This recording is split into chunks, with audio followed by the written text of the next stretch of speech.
Moi, l'a dit, bon, pour moi, même si c'est l'idée de Guillaume Soro qui a été ventilée ou qui est relayée par des activistes, mais venant même des penseurs ou des cadres du GPS, alors nous devons faire très attention, nous devons rester vigilants parce que les propos de M. Kader Diarra ou Mme Kader Diarra sont graves.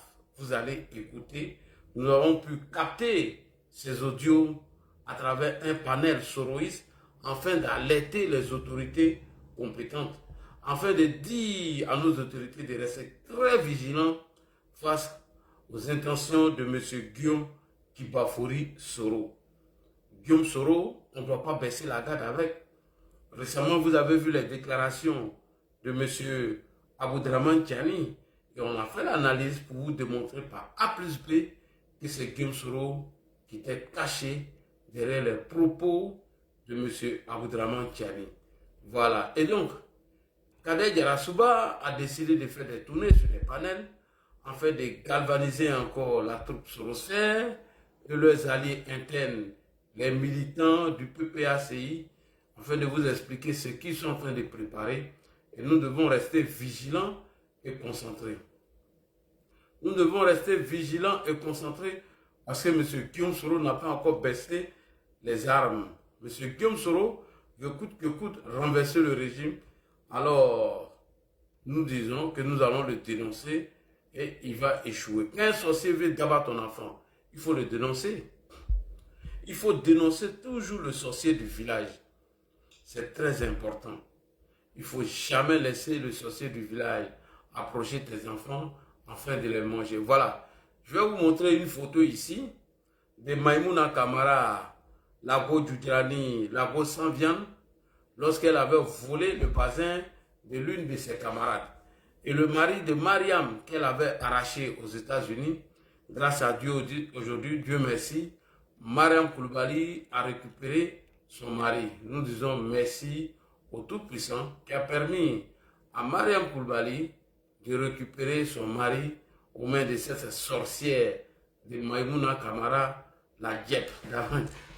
D'après le Burkinabé, Maïmouna Kamara, le Burkinabé, Maïmouna Kamara. Alors, je vais vous montrer les deux photos d'abord et nous allons écouter les propos graves, extrêmement graves de monsieur ou madame Kader Diarra. Photo là, il y a publié ça après sur ma page. J'ai l'impression qu'ils se moquent de la guêpe là, il y a le bloqué. Hein. Voilà, ne vous moquez pas de la guêpe. Hein. Si vous vous moquez de la guêpe là, il y a vous bloquer l'ordinateur au lit à alors. Soit tu télécharges ou tu ne télécharges pas. Ni à même moi, à Fognana, notre diagbe là. Ah, photo qui a fait bla au câble, au te ouais. Il est collé. Ah, alors, je vais vous montrer la première photo ici de Maïmouna Kamara, Lago Djoudrani, Lago sans viande, avant de rentrer dans le vif du sujet. Alors, permettez-moi de tourner ma caméra afin que ne dormez pas si vous l'aurez. Ne dormez pas. Soyez toujours vigilants. Ouattara aurait violé la Constitution. Ils ont tout tenté. Que faire? Mais vous savez, la dernière option, c'est pas moi de vous expliquer ça non plus. Il va nous dire. Vas-y, Kader. On a épuisé toutes les voies de recours. Qu'est-ce qu'on fait? On va faire des panels TikTok. Kader va intervenir de temps en temps pour venir, comme je vois des gens qui disent qu'il parle gros français, avec son gros français, bon, étaler toute sa littérature. Il a des idées, on sent que le mec, il a vécu à une certaine époque. Mais bon, qu'est-ce qu'on fait? Qu'est-ce qu'on fait? Est-ce qu'on cède au découragement? Non. Il faut. Est-ce qu'ils vont céder au découragement? Est-ce qu'ils vont rester sur les panels TikTok en train de dire que le président Alassane Ouattara aurait violé la Constitution? Qu'est-ce qu'ils font? Non seulement d'abord, avant de mener une lutte, il faut galvaniser la troupe. Donc, il le demande ici de ne pas céder au découragement. On continue. Pas céder au découragement. Ne pas céder au découragement est le premier grand pas qu'on aura accompli. Point. Et c'est dans cette campagne qui sont en ce moment. Pourquoi ne pas céder au découragement? Très important. Parce que une fois vous êtes découragé, toute tentative ou tout ce que vous allez mettre en action, vous n'allez pas gagner, vous allez échouer. Donc, Kader galvanise la troupe de M. Laurent Gbagbo, qui sont aujourd'hui ses alliés internes, sans oublier leur allié externe qui est les pays de l'AES. Donc déjà, c'est le premier pas qu'on doit travailler sur la mentalité de leurs sympathisants ou leurs militants. Parce qu'ils n'ont aucun militant. Rappelez-vous, qui compte sur la masse de Laurent Gbagbo et les pays de l'AES. Donc, il faut faire une sensibilisation sur les panels, leur galvaniser, leur mobiliser, remobiliser la troupe, leur donner encore un certain nombre de confiance, à ne pas perdre d'espoir. Et donc, il ne faudrait pas se décourager en premier lieu. On y va, on écoute le reste. Maintenant, stratégiquement, moi j'ai entendu des gens depuis 2021, 2022, 2023 nous dire qu'on ne comprend pas trop bien votre stratégie, on ne sait pas où vous y allez.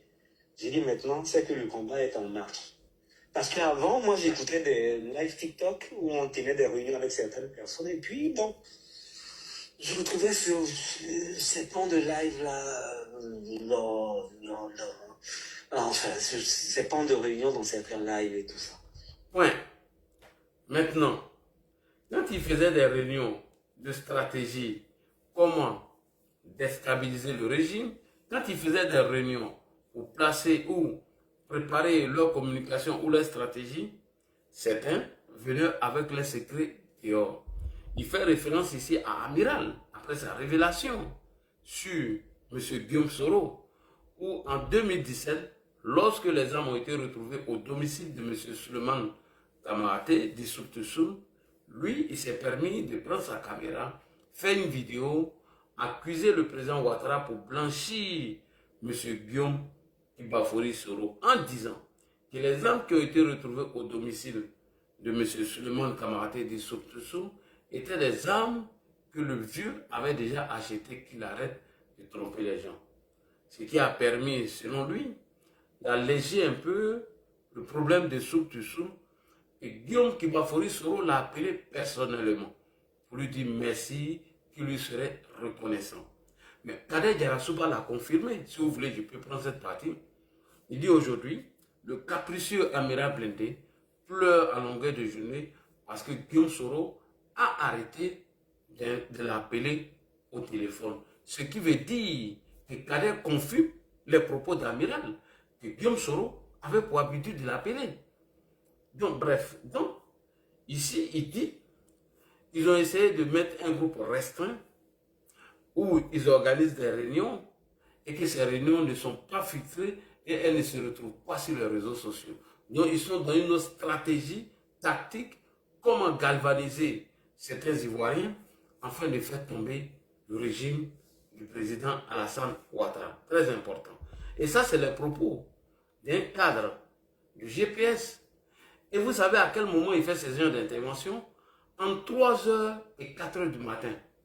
Je répète, en 3h et 4h du matin, la majorité de nos militants sont en train de dormir. En 3h et 4h du matin, la majorité de nos militants sont en activité. Donc il a fallu. Oh là là, qui est en train de contester? Mais arrêtez de signaler. Ah, vous ne pouvez pas venir signaler un truc. Ah, c'est le gars qui voulait faire monter là qui a signalé. Ah ouais. Voilà. Donc, après je vais vous donner la parole, hein, vous allez interagir. Donc, je fais des pauses comme ça pour vous expliquer la gravité de ces propos. Donc, ils ont une cellule de communication où des réunions sont organisées pour préparer la stratégie de communication, comment galvaniser les gens sur le terrain afin de lancer leur mouvement. C'est parti, on écoute. Dès lors que personne ne connaît notre stratégie, nous, on va vous inviter à ne pas céder au découragement. Dès lors où personne ne connaît maintenant leur nouvelle stratégie, ils invitent ceux qui sont pour le renversement du régime à ne pas céder au découragement. Dès lors où personne peut sortir dans le groupe WhatsApp pour venir expliquer leur stratégie lorsqu'ils sont en colère ou ils sont pris par le désespoir, alors ceux-là ne font plus partie de leur cellule. Et donc, la première chose, la première mission à mener, c'est de mobiliser encore la troupe, leur dire qu'il y a encore de l'espoir. Est-ce que vous comprenez? Et donc, c'est dans cette posture que M. Khaled Djerasouba est inscrit aujourd'hui. Comment galvaniser certains militants du GPS et ceux qui croient encore au coup d'État de Guillaume Soro. On continue. Mais je tiens à le dire solennellement. La position de Génération et Peuple Solidaire, c'est que Alassane Ouattara n'est pas le président de la République de Côte d'Ivoire. Il n'est qu'un chef d'État en exercice, en train de gérer sa transition. Et Alassane Ouattara ira, tout comme il aura violé la constitution ivoirienne, tout comme il aura fait du mal. Ça, c'est une position officielle de Génération et Peuple Solidaire. Maintenant, si vous me demandez mon avis personnel... Alors, pour eux, depuis 2021, le président Ouattara est un chef d'État qui est en train de diriger une transition. Ça veut dire ce que ça veut dire. Pour eux, Génération et Peuple Solidaire, depuis 2021, le président Ouattara est en train de gérer une transition. Mais c'est vraiment, je ne veux pas être méchant avec Kader. Après l'appel téléphonique entre le président Ouattara et Guillaume Soro en 2025, je crois bien, Guillaume Soro a fait un communiqué où il a parlé de l'échange avec le président Alassane Ouattara. Ou bien c'était le président du RHDP? Question. Bref, on ne va pas s'attarder sur ça. Oui, comme pour vous, Alassane Ouattara est en train de gérer une transition dont eux ne le reconnaissent pas. Ça veut dire ce que ça veut dire. Voilà, vous allez comprendre petit à petit. Allons-y. Maintenant, si vous me demandez mon avis personnel, moi j'ai l'intime conviction qu'Alassane Dramane Ouattara, il va tomber. Si vous le demandez son avis personnel, eux ils ont la ferme conviction que Alassane Ouattara va tomber. Et ces propos viennent d'un cadre du GPS, des propos graves. Maintenant la question que je vais vous poser, comment Alassane Ouattara doit tomber? De vous à moi. Répondez à cette question. Alassane Ouattara va tomber dans des urnes, une élection qu'ils auront organisée eux-mêmes. Est-ce que le président Ouattara va tomber parce que Guillaume Kibafori Soro et les Soroïstes auront organisé une élection? C'est là. Il vous dit, matin, midi et soir, malgré que les activistes nous le révèlent, eux-mêmes viennent le confirmer en tant que cadre. Je retourne encore cette partie, écoutez attentivement. De Côte d'Ivoire. Il n'est qu'un chef d'État en exercice, il est en train de gérer. Dès lors que personne ne connaît notre stratégie, nous, on va vous inviter à ne pas céder au découragement. Mais je tiens à le dire solennellement. La position de Génération et Peuple Solidaire, c'est que Alassane Ouattara n'est pas le président de la République de Côte d'Ivoire. Il n'est qu'un chef d'État en exercice, il est en train de gérer sa transition. Et Alassane Ouattara ira, tout comme il aura violé la constitution ivoirienne, tout comme il aura fait du mal. Ça, c'est une position officielle de Génération et Peuple Solidaire. Maintenant, si vous me demandez mon avis personnel, moi j'ai l'intime conviction qu'Alassane Dramane Ouattara, il va tomber. Voilà, il va tomber.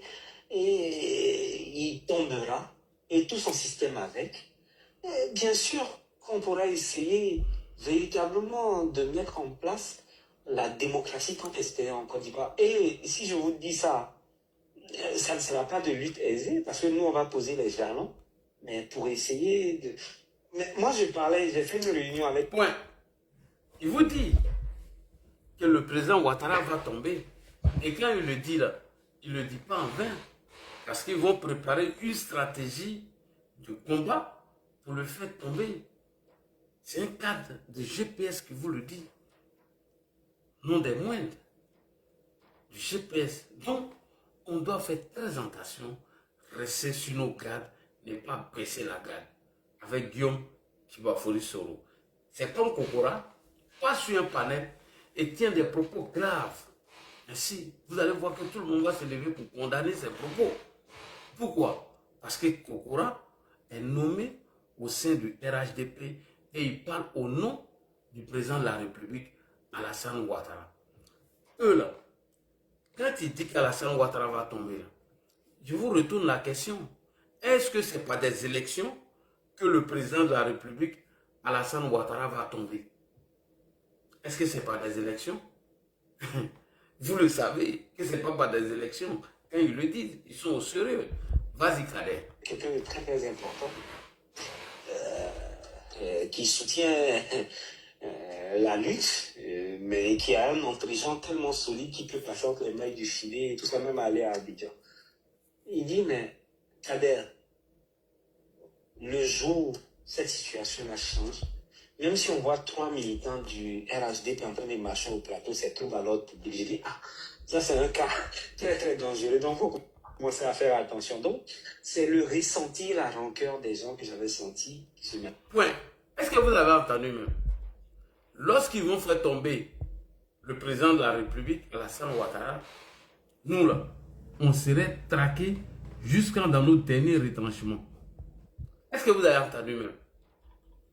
Ils disent, quand Alassane Ouattara va tomber là, même si on voit un militant du RHDP marcher dans les rues d'Abidjan, ça serait trouble à l'ordre public. Ça veut dire quoi? Ils vont nous traquer jusqu'à dans nos derniers retranchements. Nous allons tous partir en exil. C'est ce qu'il est en train de vous dire. Mais si déjà, tu m'interdis même de marcher dans les rues, parce que je vais faire mes démarches et autres, si ma sortie de chez moi, aller en ville, etc., est considérée comme trouble à l'ordre public, ça veut me dire, mon frère, il faut quitter la forêt, rester en exil. Voilà ce que Guillaume Soro prépare pour nous, les militants du RHDP. Nous, les sympathisants du RHDP, tous ceux qui ont aimé le président de la République, Alassane Ouattara, tous ceux qui ont parlé de lui, ne serait-ce qu'un jour, ou qui auraient même voté pour lui, Guillaume Soro, son conseiller, M. Kader Djerasouba, dit de vous informer.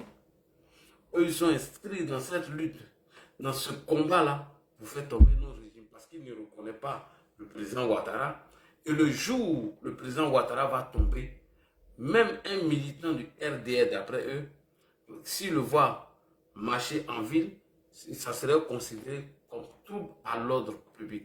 Vous voyez où ils envoient la haine en politique.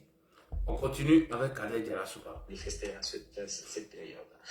Mais j'aimerais vous inviter à ne pas céder au découragement. J'ai parlé de la culture du football. Alassane Ouattara, là, en 2009, personne ne misait sur lui qu'il soit président de la République de Côte d'Ivoire, même ses plus fidèles lieutenants. Mais ça fait 15 ans qu'il est en train de nous maltraiter. Bon, on regarde, mais il n'est pas éternel. Ça, c'est une vérité scientifique, comme nous ne le sommes pas non plus. Mais en tout cas, nous, tout ce qui est humainement possible, pour se battre contre ce régime-là, on va le faire. Maintenant, comme ils sont forts pour nous attraper sur les mots qu'on dit, pour nous poursuivre en Europe, ici, ça et ça, on ne va pas les dire publiquement. Mais en tout cas, moi, mon souhait, le plus ultime, comme les Français le disent que Macron doit dégager, il doit tomber, mais que Alassane Ouattara tombe. Et maintenant, sa manière de tomber, là, ça ne m'intéresse pas. Il n'a qu'à tomber seulement, c'est ce qui nous intéresse. Point. Est-ce que vous avez entendu même? Est-ce que vous avez entendu ce que Kader a dit? C'est très grave. Écoutez encore une fois. Mais en tout cas, moi, mon souhait, le plus ultime, comme les Français le disent que Macron doit dégager, il doit tomber, mais que Alassane Ouattara tombe. Et maintenant, sa manière de tomber, là, ça ne m'intéresse pas. Il n'a qu'à tomber seulement, c'est ce qui nous intéresse. Merci beaucoup. Son souhait et le souhait de Guillaume Soro, Ouattara n'a qu'à tomber. Mais de la manière Ouattara va tomber là, ça ne les intéresse pas. De la manière le président Alassane Ouattara va tomber, il leur intéresse guère. Ils s'en foutent de ça. Même si c'est pour armer des gens de l'AES s'attaquer à notre République, lui s'en fout. Pour lui, Alassane Ouattara n'a qu'à partir. Même si c'est pour envoyer des mercenaires, des infiltrés, même si c'est pour engager des VDP, des volontaires, quoi pour la patrie, eux, ils s'en foutent de ça. Dit à un cadre du GPS, et je m'adresse à vous, je m'adresse aux militants et en même temps, je tire la sonnette d'alarme et dis au ministre de la Défense de ne pas dormir. Guillaume Soro a une haine viscérale contre vous. Et faites très attention. Vous avez entendu, non? C'est un cadre qui dit, hein, c'est comme si Kokora allait parler au nom d'Alassane Ouattara. Il dit, eux là, ils vont vous faire tomber. Maintenant, le problème pour vous faire tomber, il faut que leur allié interne, qui est le PPACI, qui a ses militants, ne cède pas au découragement. Il faut qu'ils soient mobilisés et galvanisés afin de mener cette lutte. Parce que Guillaume Soro n'a personne au GPS. Ce n'est que des gueulants, des manipulateurs, des voyous qui sont là-bas, des délinquants, des gros paresseux, des feignants qui n'aiment pas travailler, qui sont là-bas. Mais ils comptent sur qui pour mener cette lutte? Ils ont deux alliés. Un à l'interne, un à l'extérieur, qui est les pays de l'AES. Parce qu'avant d'apporter le coup dans une maison, il faut que tu sois en conformité ou en alliance ou en accord avec tes alliés internes. Pour qu'on puisse t'aider, pour que l'allié extérieur puisse t'aider, il faut que ceux de derrière ne cèdent pas au découragement. C'est ça la lutte de Guillaume Soro. Parce que quand il dit qu'ils vont faire tomber Ouattara là, il va tomber comment selon vous? Est-ce que c'est dans les yeux qu'ils vont faire tomber Ouattara, sachant bel et bien que Guillaume Soro, son nom n'est pas inscrit sur la liste électorale. Il a été condamné par la justice ivoirienne pour tentative de coup d'État et détournement de fonds publics. Voilà. Et donc vous pensez que Guillaume Soro va vous faire tomber dans la bouche. Et Kader leur dit de quitter les panels. Et que c'est pas sur les panels, on va aller pleurer. Et cela me ramène à écouter encore la dernière sortie de Franklin Nyamsi, conseiller politique de Guillaume Soro. Il a avoué lorsqu'il était en train de répondre à M. Konaté Zié. Écoutez encore les propos de M. Franklin Nyamsi qui rejoint les propos de Kader Yarasuba. Eux, c'est leur intention. Donc, nous ne devons pas baisser la garde. Franklin Nyamsi nous l'avait déjà dit. Mais je ne savais pas que c'est une philosophie ou bien c'est une stratégie qui est réfléchie de tous chez Guillaume Soro. Moi, je pensais que, bon, voilà, il y a un cadre comme Franklin Nyamsi, que souvent, s'il le fait de l'alcool, dit des balivernes et des bêtises. Non, non, non, non, non, les frères, ce n'est pas de l'amusement. Les gars ne rigolent pas. Ils sont déterminés. Et Kader l'a dit. Donc, nous devons rester vigilants. Voilà pourquoi j'ai posé ce préalable. Tous ceux qui viendront avec nous, tous ceux qui seront avec nous, vont nous aider à combattre les soroïstes et leur stratégie. Écoutez Franklin. Franklin l'avait dit il y a quelque temps. Kader ne fait que confirmer la pensée unique de Guillaume Soro. La pensée de Guillaume Soro et la stratégie de Guillaume Soro. On écoute. La malédiction que tu appelles sur ton bienfaiteur, Guillaume qui va parler comme ça dans le billard. C'est la stratégie aujourd'hui. Un, galvaniser les gens, ne pas les envoyer au découragement, de rester soudés et mobilisés, et leurs alliés extérieurs vont lancer des pics afin de créer un climat de tension, et leurs alliés internes seront toujours prêts au cas où il y aura un soulèvement populaire qui serait parachevé par des militaires, et lorsque le régime ne serait pas là, on se dirige vers la Russie. Et comme ça, tous les vols des IB, les armes vont circuler, les Ladji Chérif, les Fasco, Éléments, Tede Bruni, et Solko, sans oublier Karim et Abdul. Vous tous, vous allez rester en exil. C'est ce qu'ils sont en train de vous dire. Hein. C'est pourquoi il faut prendre l'affaire au sérieux. Parce que tu es dans le climat. Toi, tu penses quoi? Les Makoso, tout le monde, Yaka, tout le monde, vous allez rester en exil. C'est ce que Kader est en train de vous dire. J'ai dit, je suis spécialiste en sorotologie. Je vous ai dit, je suis spécialiste en sorotologie. Et ça, là, c'est un cadre qui vous dit ça. Hein? C'est comme si on envoyait Kokora d'aller dire ces gens de trucs sur les plateaux. Il a le même titre que Kokora. Et c'est ce que Kader Yarasuba est en train de vous dire. C'est pour vous dire quoi? De ne pas baisser la garde. Il dit, ils sont pour les partenariats, ils sont pour la diversité des partenariats. lui, Kader, il estime aujourd'hui qu'il ne faudrait pas se focaliser sur un allié comme la France, parce que la France a toujours pris position pour Alassane Ouattara. Et la France est pour Alassane Ouattara. Donc eux, au cas où le régime change, voici les partenaires où ils doivent se diriger. Il a fait le tout jusqu'à il est venu tomber sur le partenaire clé qui est la Russie. Et je vais vous dire pourquoi. Ils ne sont plus d'accord avec la France. Et comment ils se sont dirigés vers la Russie? Comment ils ont envoyé Assimi Goïta vers la Russie? Comment est-ce qu'ils ont envoyé IP vers la Russie après avoir fini de chasser Damiba? Comment ils ont envoyé Tiani vers la Russie qui font aujourd'hui la moitié de leur propagande? Et c'est eux qui sont à l'origine de nos crises avec ces pays-là. Donc, en conclusion, c'est ce que Kader est en train de vous expliquer.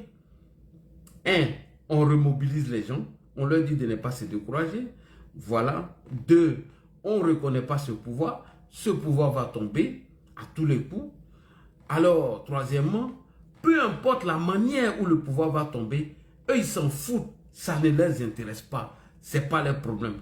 Que ça soit par Djali des milliers des Ivoiriens, que ça soit par c'est qu'eux, ils s'en foutent. Ce n'est pas par les yeux.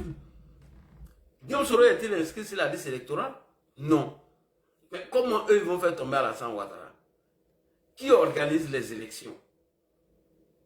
Voilà, comprenez tout. Et quand vous allez partir, voici les partenaires auxquels ils vont se diriger vers. Mais la France n'en fait pas partie.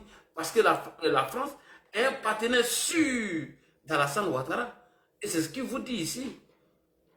Et lorsque ils vont réussir leur coup, à Stakfourla, mais Fasco, toi tu es en exil, ta vie. Si tu t'amuses, ils vont te traquer dans les rues de Paris ici. Tu n'as pas dit que tu as monté sur les panels et puis monter ta tête là. Tu n'as pas dit que tu as donné ta localisation. Ils vont aller t'attendre au Parc des Princes. Ils vont te fioler là-bas. Ça veut dire que moi, là, je dois quitter la France. Heureusement qu'ils sont des plaisantins. Ah. Non, mais il ne faut pas dire qu'ils sont des plaisantins. Mais tu as vu récemment la déclaration de Tiani. Tu as vu récemment comment on devait mettre le feu à Jacquesville. Mais tout ça, ça fait partie de leur stratégie. Du livre de Genshat qu'on appelle la révolution pacifique. Comment faire tomber un régime démocratiquement élu par des manifestations de rue de façon pacifique. Ils appellent ça de la dictature à la démocratie. Et nous le savons. C'est pourquoi j'interpelle ici les autorités compétentes à veiller sur leur communication. Ils ont décidé de ne plus rester dans l'ombre. Et Kadel a dit qu'ils vont aller... Excuse-moi, je vais te soutenir un peu. Oui. Je me rappelle très bien, en 2021, Kader Dia et nous, on a fait un panel. Je vous ai dit ça, non? On a fait un panel avec l'autre là. Il y avait un monsieur, Thierry Cobré. Je ne sais pas si tu connais Thierry Cobré. Il s'est appelé Thierry Cobré. Voilà, il est sur Twitter. On a fait le panel sur Twitter et il a fait sortir les mêmes éléments. Il a dit que lorsqu'ils vont prendre le pouvoir, l'exil va se vendre comme du pain. Merci. On peut avoir pour Merci on beaucoup. pourra avoir ça partout. Je te jure, il a dit ça. Mais tout à l'heure, même dans la première phase qu'il a joué là, je ne te coupe pas, Karim, je prends 30 secondes de ton temps. Il dit, quand nous allons tomber, c'est-à-dire un militant du RDR ou RHDP qui marche dans les rues, c'est comme s'il était en train de trouver, il est en train de faire trouble à l'ordre public. Mais ça veut dire que de sortir du pays, Joe, ils sont en train de vous dire d'aller en exil. Parce que chaque fois que on te voit passer même dans la rue, que tu fais tes démarches, ils vont considérer ça comme tout à l'ordre public. Donc, ce qui rejoint ce que tu dis, monsieur Karim, alors qu'il a dit ça sur un panel, il ne faut que la répétition. Et ce monsieur... Donc, ils ne cachent pas vraiment leur intention. Ce que Ladi tu fais, c'est très important. Le fait de tirer la sonnette d'alarme pour que nos autorités, au plus haut niveau, puissent quand même vraiment tenir compte de cela et sécuriser totalement. Voilà. Ça nous... Mais les gars, vous ne tapez pas. Vous êtes plus de 500 personnes. Moi, je vais chuter là rapidement et vous donner la parole. En fait, j'ai fait l'analyse du discours. Vous dites les non-dits du discours. Ce qui cache derrière. Pourquoi vous devez rester mobilisé derrière ce régime? Pourquoi vous devez soutenir le régime? pourquoi vous devez faire les relais? Et quand vous les trouvez sur des panels qui disent qu'ils n'ont jamais avoué ce genre de choses, vous leur rappelez, de leur dire leurs propos, tout ce qu'ils distillent aujourd'hui sur les réseaux sociaux. Et ils montrent entre 3h et 4h du matin que la société SAS, qui avait un contrat avec les autorités ivoiriennes, et que ce contrat-là, il y avait du faux dedans, et qu'on profitait d'envoyer des mercenaires, des dozos et des espions à Assimi Goïta pour renverser le régime d'Assimi Goïta.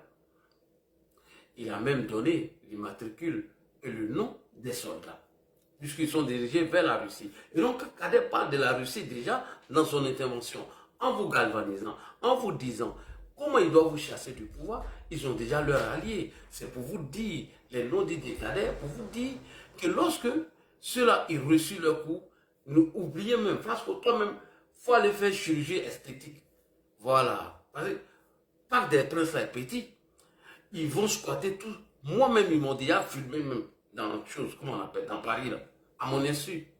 Et ils l'ont publié sur ma page parce que j'avais fait un post. J'ai eu le temps de faire toutes les captures rapidement et puis télécharger. J'ai ça ici. Et je sais qu'il a fait. Mais lui, il a sa surprise. Bref. Et donc, c'était une stratégie de renverser. C'est pourquoi Kader vous dit de ne pas baisser la garde. Ils ont été toujours dans cette posture. Et il a dit que depuis 2021, eux, ils ne reconnaissent pas Alassane Ouattara comme président de la République. Pour eux, c'est un chef d'État qui fait une transition à la tête de notre État. Et lorsque eux, leur stratégie vont marcher, il va tomber. Et les activistes le disent à longueur de journée. C'est la stratégie de Guillaume. Et il n'a jamais changé. Et rappelez-vous d'un fait. Avant l'arrivée de Guillaume Soro au Burkina Faso, Ibrahim Traoré ne nous a jamais attaqués publiquement. Il n'y a jamais eu de conflit entre nous. Il a fallu l'arrivée de Guillaume Soro où certains Burkinabés étaient divisés sur la question. Et Adama Sigili est sorti publiquement, il vous l'a dit. Il vous a dit publiquement, Adama Sigili a dit ceci. Il dit, une communication obéit à des règles et on se fixe des objectifs.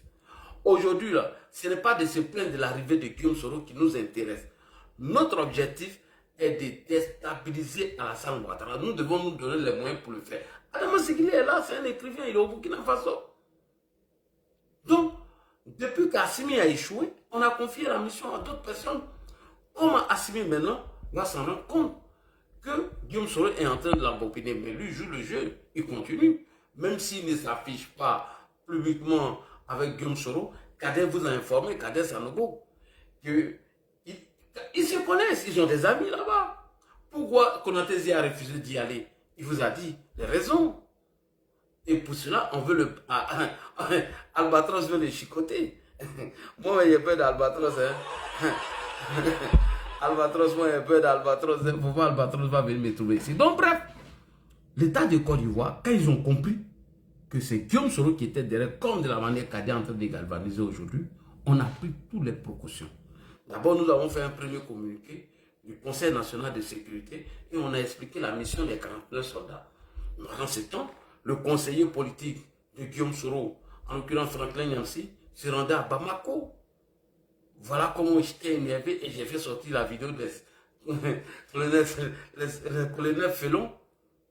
C'est moi qui j'ai publié la vidéo, il m'a même insulté, il a fait des caricatures sur moi. Bref, donc il se rendait là-bas pour amplifier cette affaire. Donc vous avez vu les activités des activistes sur les réseaux sociaux. Donc après le Conseil national de sécurité, l'état-major a fait un communiqué pour expliquer la mission des soldats. Le ministre de la Défense, lorsqu'il a rencontré les parents des soldats, il a expliqué la mission de nos soldats au Mali.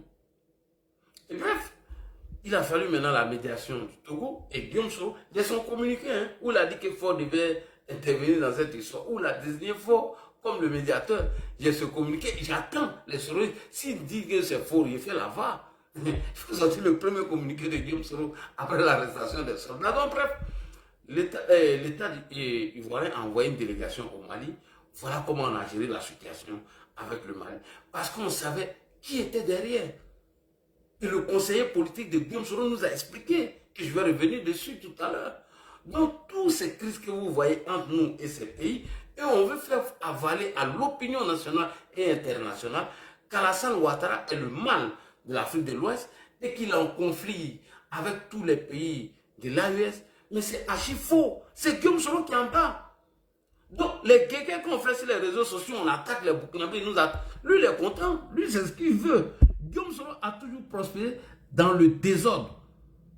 Mais Guillaume est content. On organise des panels où on appelle les experts, entre guillemets, l'Insan, qui a changé de bouche aujourd'hui. Est-ce que vous faites une confidence? La vidéo de Soule où il attaque les gars là, où il dit nous les Traoré, nous les temps. Mais c'est une vidéo de Insan que j'ai envoyée à Soule. Soule est sorti sans réfléchir. Sur la page de Maïmouna Kamara dit la guerre, il a fait 2 vidéos. C'est Insan qui a attaqué Soro. Mais aujourd'hui, eux tous se sont ralliés à Soro parce que pour eux, c'est Soro qui est la solution. Donc pour eux, c'est Khaled Diarasouba qui est la solution aujourd'hui. Donc bref, allons-y regarder la rencontre entre la délégation ivoirienne et la délégation malienne lors de la rencontre de Bamako. Et vous allez écouter. Dans ça, ça fait des décennies, ou bien même on va dire des décennies, vous êtes dans ça.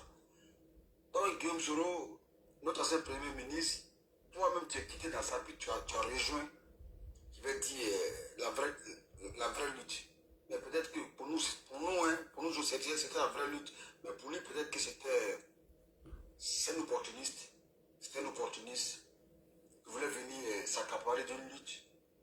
Et puis, je pense que pour lui-même, sinon, on va comprendre que après tout ce que nous avons fait ensemble, aujourd'hui, là, lui soit dans cette posture-là, de vouloir, je ne sais pas, coûte que coûte, déstabiliser la République.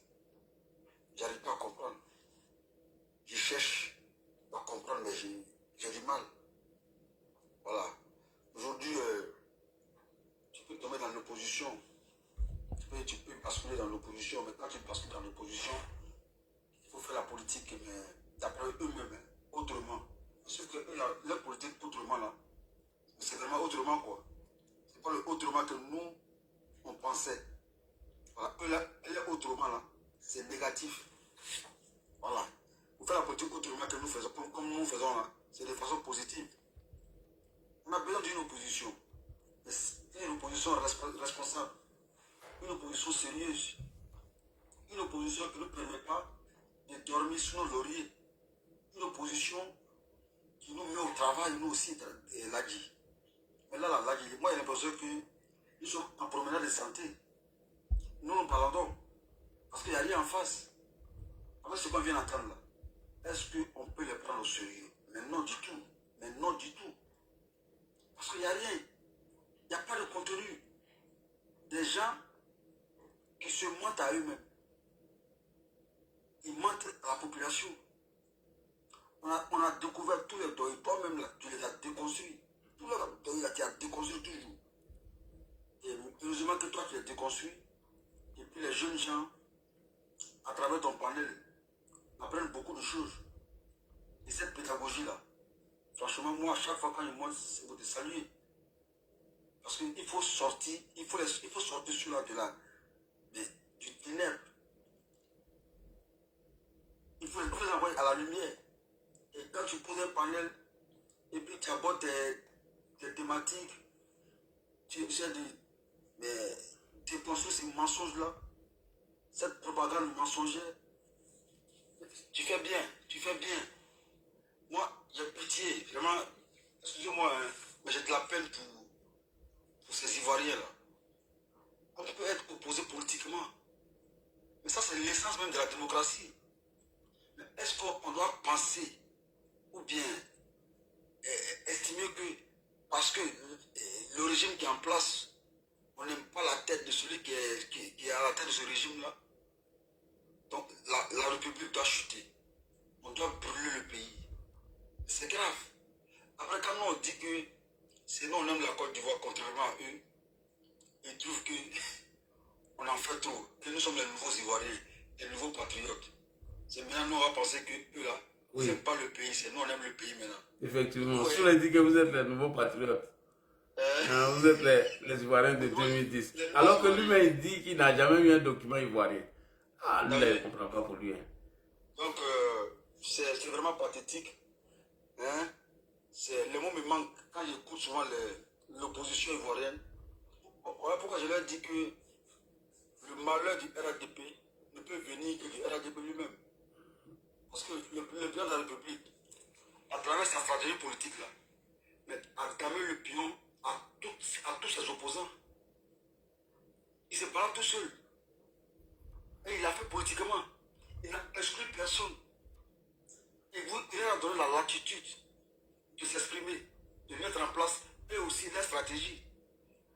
Mais comme ils sont aveuglés, ils ont perdu toute lucidité à cause de la haine. Parce que la haine, c'est un mauvais sentiment, hein, Lagi. La haine que tu vois là, ça te fait perdre, je vais dire, la lucidité. Ça te fait perdre la raison. Et c'est grave. Et donc Lagi, en tout cas, on va continuer. On va continuer à sensibiliser la jeunesse. On va continuer à conscientiser cette jeunesse-là, afin qu'elle puisse comprendre que le meilleur choix en Côte d'Ivoire, là, c'est bel et bien Alassane Ouattara, son excellence, et son RADP, le plus grand parti et le meilleur parti politique dans l'histoire de la Côte d'Ivoire. Ça là, c'est pas un débat. RADP là, c'est que le RADP est en train de faire en Côte d'Ivoire. Il ne pense pas, excusez-moi, PDCI, excusez-moi, c'est que le PDCI a fait son combat. Ça c'est une autre époque. Mais avec ce qu'on voit aujourd'hui avec le RADP c'est le meilleur parti politique que la Côte d'Ivoire n'ait jamais connu. Et puis il faut voir aujourd'hui, avec l'avènement de la libération, à partir de la grâce présidentielle accordée à Mamadou Awa Gassama, Ladji. Oui. Déjà tu vois l'excellentissime président qui est le président de la République de Côte d'Ivoire. Il a pleuré même tout ça là. Tu vois ce vieux-là, qui a passé son temps à jeter en pâture notre champion, qui a passé son temps à vilipender notre champion. Aujourd'hui, là, lui-même il sort et puis fait un témoignage poignant, un témoignage extraordinaire. Tu vois plus. Voilà. Le président de la République, il n'est pas dans l'émotion. C'est-à-dire qu'il sait faire la part des choses. Et puis quand il fait quelque chose, il le fait très très très bien. Regarde Gassama, il rentre en Kaba, mais de façon bizarre, quand il sort là, il est déjà on dirait qu'il est... Je te jure, il dit lui d'abasser tout ça là, quand lui il est rentré malade, il était guéri. C'est la même chose. Et puis lui là, c'est pas Kaba, il n'était pas Kaba. Il était à l'hôpital, il a été bien soigné, il est sorti de l'hôpital. Tous ces bobos là, lui-même, c'est pas moi qui ai dit, ils sont en train d'inventer quelque chose. C'est lui-même qui l'a dit. Il a dit, il n'a jamais été aussi bien traité que lui étant en prison. Mais là, c'est fort. C'est fort. C'est fort. Et là, pour chuter, je vais souhaiter une longue vie à notre champion. Je vais lui souhaiter une excellente santé à lui aussi. Et puis, vraiment, beaucoup d'énergie à lui. Parce que les hommes comme le président de la République, c'est chaque 100 ans. C'est chaque 100 ans. C'est lui qui prend ses ennemis, et puis il les protège. Pendant que le PV qui garde, pendant que le PV qui garde là, quand il les prend là, ils sont comme deux. Gassama là, c'est les aujourd'hui. Mais avant Gassama, notre ancien président Laurent Gbagbo, le 11 avril, là, il met tout en œuvre, il fait tout pour pas que rien lui arrive. Il fait tout pour qu'il soit protégé, lui et sa famille. Et Gbagbo, notre ancien président, il est pris, mais on l'envoie au golf, on s'occupe bien de lui. On lui offre un procès. Mais que lui, son régime là, n'a pas offert à son prédécesseur, Robert Gueye. Robert Gueye, oui. Vous comprenez?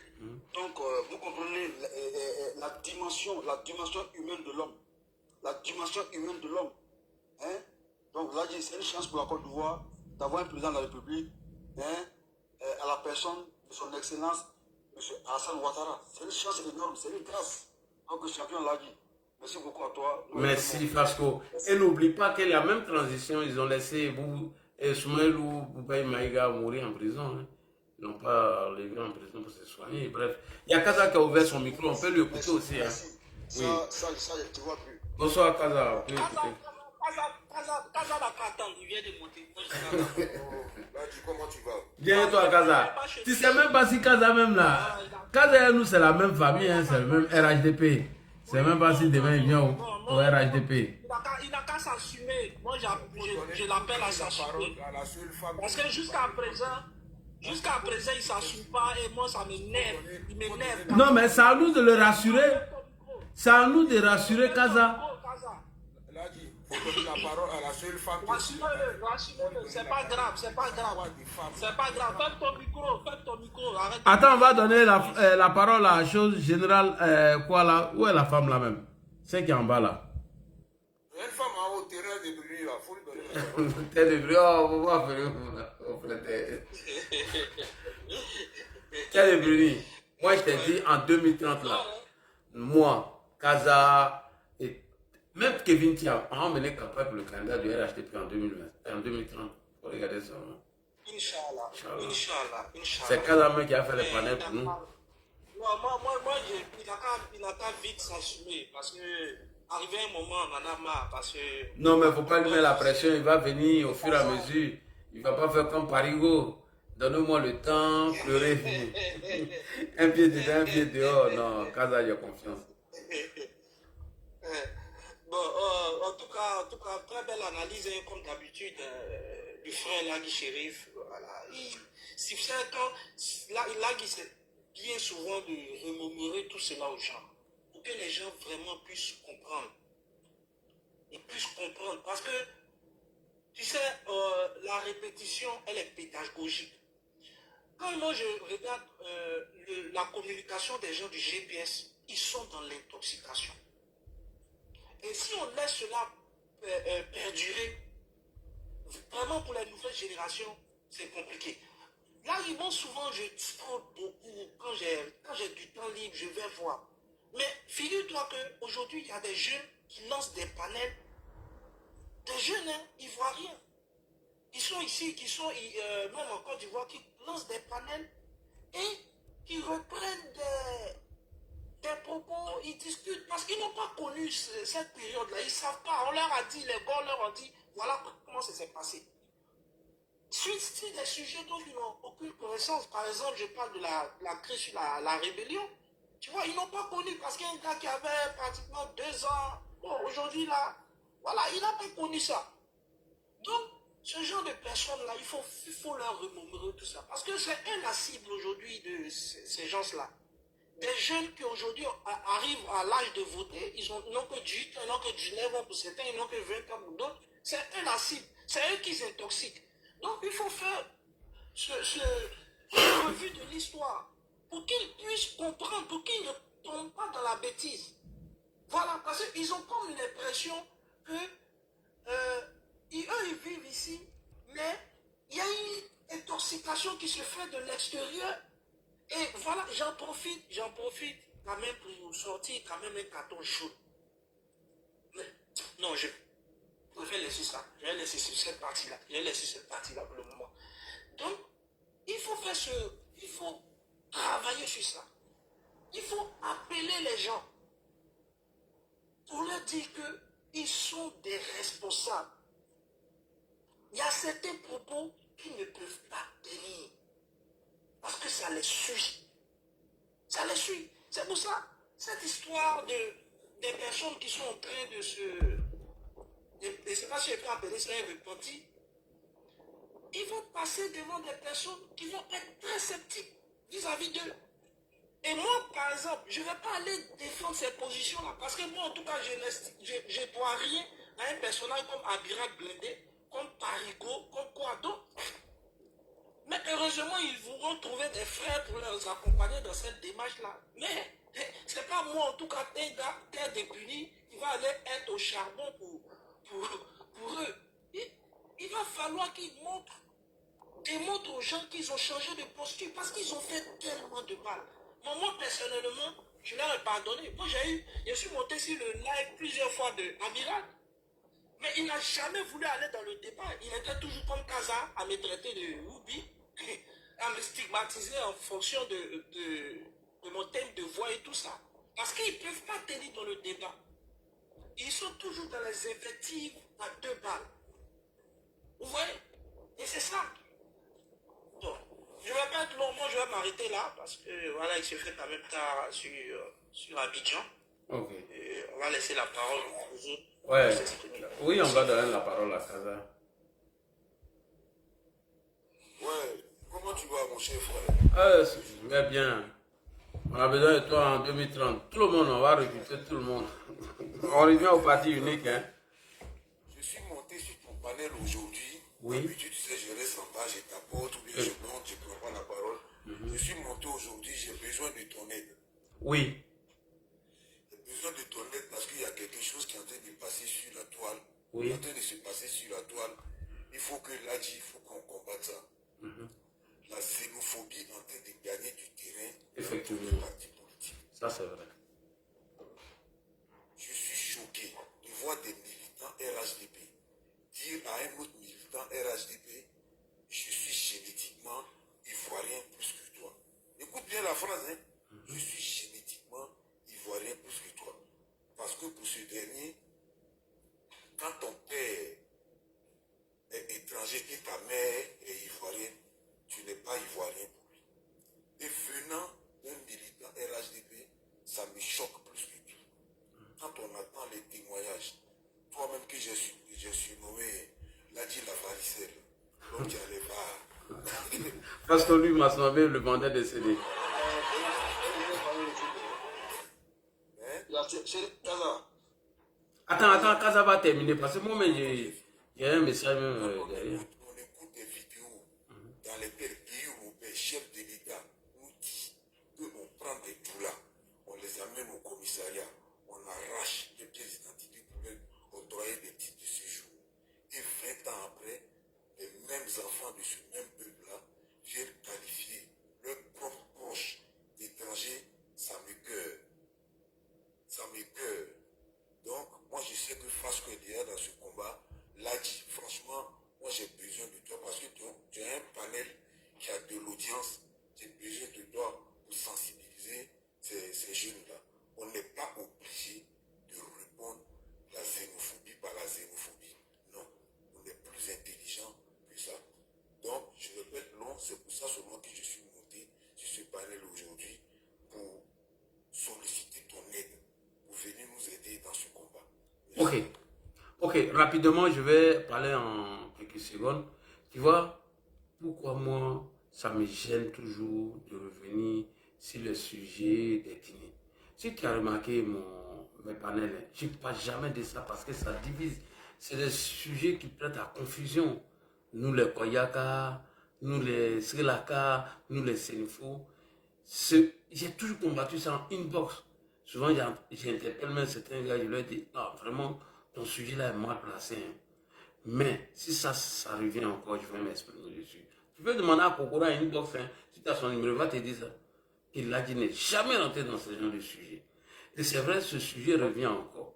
À un moment donné, les gars avaient commencé. Moi, j'ai une solution même pour ça. Ouais.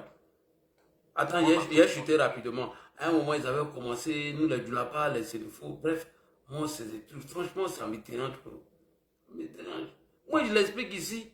Moi, toutes mes soeurs, là, elles sont mariées à les gens de l'AVS. Tous mes neveux sont des petits diables. Ils sont ivoiriens. Moi, mais il y a des enfants métis qui sont ivoiriens. S'ils veulent. Donc, il faut qu'on mène ce combat-là, amener les gens à arrêter de stigmatiser les gens à travers l'ethnie. C'est pas parce que tu as une mère ivoirienne et puis tu as un père et tu vas de la Côte d'Ivoire que tu n'es pas ivoirien. Où c'est écrit? Où ils ont dit ça? Les enfants de mes soeurs, là, ce sont des ivoiriens. Moi, mais j'ai vu leur carte d'identité. Hein. Leur carte d'identité, j'ai vu même, Gigi même. C'est pas on dit, hein. Ma petite sœur m'a montré, elle dit, quoi? Carte d'identité. Parce que c'est ce que la loi dit. Donc ils arrêtent un peu, franchement, moi je ne suis pas d'accord avec ça. Si c'est pour organiser des panels, même demain, on va faire ça. Voilà. Là, il faut ajouter quelque chose. Ce qui est grave, demain, ils vont le stigmatiser en fonction de son nom. Et c'est ça qui est bien dommage. Et la reine des eaux aussi, hein. Là, si tu as remarqué, la reine des eaux, la plupart du temps, c'était comme ça à un moment donné. Quand tu montes sur le panel, tu donnes le nom de ton village et tout. La solution. Diago, il va te faire monter. Diago, attends. Quand quelqu'un va me céder la place, il va te faire monter. C'est pas si Soulé veut que tu montes. Après, on va donner. Soulé, tu veux que je donne ta place à Diago rapidement. Après, je vais te prendre. Mon frère Soulé aux États-Unis. Donc, ce que Kaza vient de dire là, franchement, Moi, j'ai envie d'organiser les panels dessus, mais j'ai peur. Parce que tous les sujets qui prêtent à confusion, faut faire très attention. Voilà. La solution qui est là. D'accord, ok. Diabo, viens. La solution, c'est que l'État prenne une loi même, une loi radicale. Mais c'est à nous d'interpeller l'État. Oui, mais C'est à nous. Comme Kaza l'a dit, comme on a de l'audience ici, on peut organiser ça soit un vendredi soir. Et puis voilà, en 10 minutes, moi je parle et puis on donne la parole à tout le monde. Moi, je suis en train de planter le décor, c'est-à-dire que pour vous faire comprendre que c'est un problème qui est très grave et que l'État doit